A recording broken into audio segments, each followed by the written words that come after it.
Pokiaľ sme 20-roční, naša pokožka sama produkuje veľké množstvo kolagénu a elastínu, čiže štrukturálne bielkoviny, ktoré ju udržiavajú pružnú a pevnú.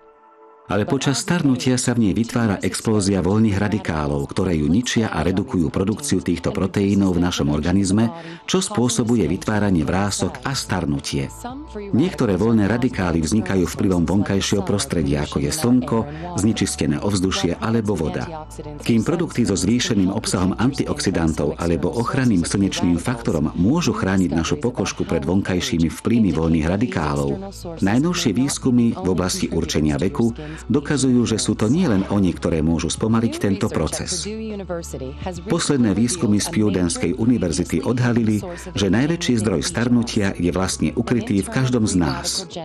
Vlastné voľné radikály generované v epiderme a v našich génoch kontrolujú aktivity, ktoré vyvolávajú starnutie, neničia nás však tak ako slnko, pred ktorým sa nemôžeme skryť. Ich prítomnosť na povrchu našich buniek je neviditeľným nepriateľom, ktorý po celý čas rozrušuje a ničí kolagén a elastín v našej pokožke. A výsledok? Vyzeráme o niekoľko rokov starší, ako v skutočnosti sme. Tak ako sa vlastne môžeme proti tomu brániť? Tento generátor vlastných radikálov je taký agresívny, že samotné antioxidanty sú neschopné pozastaviť ich ničivé efekty.